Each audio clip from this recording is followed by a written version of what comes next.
الحمدللہ رب العالمین والصلاة والسلام علی سید الانبیاء والمرسلین اما بعد فاعوذ باللہ من الشیطان الرجیم بسم اللہ الرحمن الرحیم۔ حضرات محترم، آج ہم آپ کے سامنے اگر کوئی شخص کسی کو بلاتا ہے تو اب اذن لینا ضروری ہے یا نہیں، اس حوالے سے ایک تعارض کی تطبیق قائم کریں گے۔ چنانچہ حدیث پاک جو بخاری شریف کے اندر مذکور ہے، حضرت ابو ہریرہ رضی اللہ تعالی عنہ اس حدیث کے راوی ہیں، فرماتے ہیں کہ حضور نبی کریم صلی اللہ علیہ وآلہ وسلم کی بارگاہ میں دودھ پیش کیا گیا تو حضور علیہ السلام نے مجھے حکم ارشاد فرمایا کہ میں اصحاب صفا کے پاس جاؤں اور ان کو بلا کر لے آؤں۔ تو میں اصحاب صفا کے پاس گیا اور ان کو بلا کر لایا۔ تو جب ہم حضور کے پاس پہنچے تو ہم نے حضور علیہ السلام سے اذن لیا تو نبی کریم صلی اللہ علیہ وآلہ وسلم نے ہمیں اندر داخل ہونے کی اجازت عطا فرمائی اور پھر ہم اندر داخل ہو گئے۔ اب اس حدیث پاک سے معلوم ہوا کہ اگر بلانے والا کسی آدمی کو بلائے تو آنے والے کے لیے لازم ہے کہ وہ بلانے والے سے اندر داخلے کی اجازت مانگے، جیسا کہ اس حدیث پاک سے معلوم ہوا۔ جبکہ اس کے برعکس دوسری حدیث پاک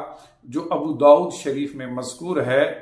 حضرت ابو ہریرہ رضی اللہ تعالی عنہ راوی ہیں،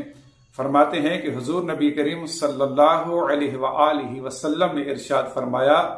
کہ جب کوئی بلانے والا کسی کو بلائے تو اب آنے والے کے لیے اذن لینے کی ضرورت نہیں،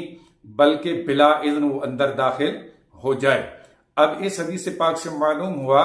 کہ اگر کوئی آدمی کسی کو بلائے تو اب آنے والے کے لیے ضروری نہیں ہے کہ وہ بلانے والے کے پاس اذن لے، بلکہ بلا اذن اندر داخل ہو جائے، جیسا کہ اس دوسری حدیث سے معلوم ہوا۔ جبکہ اس کے برعکس پہلی حدیث پاک سے معلوم ہوا کہ اگر کوئی شخص کسی کو بلائے تو آنے والا پھر بھی بلانے والے سے اذن لے اور پھر داخل ہو۔ دونوں حدیثوں کے درمیان بظاہر تعارض معلوم ہوتا ہے۔ اب اس تعارض کے درمیان تطبیق اس طرح قائم ہوگی کہ یاد رکھیں، اگر بلانے والا کسی آدمی کو بلائے تو ایسی صورت میں اگر آنے والا بلا تاخیر بلانے والے کے پاس حاضر ہو، یعنی تاخیر نہ کرے، تو ایسی صورت میں اس کو اذن لینے کی ضرورت نہیں، بلا اذن اندر داخل ہو جائے، کیونکہ بلانے والا اب پوری طرح محتاط ہوتا ہے۔ لیکن اگر بلانے والا کسی کو بلائے اور آنے والا آنے میں تاخیر کر دے، یعنی کافی دیر کر دے، اور جب وہ بلانے والے کے پاس حاضر ہو تو احتیاط یہ ہے کہ وہ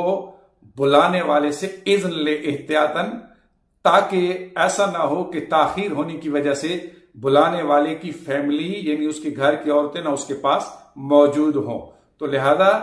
اگر تاخیر ہو جائے تو آنے والا اجازت لے کر اندر داخل ہو، لیکن اگر تاخیر نہ ہو، بلا تاخیر آ جائے تو پھر اذن لینے کی ضرورت نہیں، فوراً اندر داخل ہو جائے۔ تو لہذا جس حدیث میں حضور علیہ السلام نے فرمایا کہ جب بلانے والا کسی کو بلائے تو آنے والا بلا اذن داخل ہو جائے، یہ اس صورت میں ہے کہ جب آنے والا آنے میں تاخیر نہ کرے۔ اور جس حدیث میں آنے والوں نے اجازت طلب کی تو اس کی وجہ یہ تھی کہ آنے والوں نے آنے میں کافی تاخیر کر دی تھی، اس وجہ سے انہوں نے اذن لیا۔ جب اذن ملا تو وہ پھر اندر داخل ہوئے۔ اگر اس تطبیق کو تسلیم کر لیا جائے تو حدیث کے درمیان تعارض بھی ختم ہو جائے گا اور اس حل کے بعد اختلاف بھی ختم ہو جائے گا۔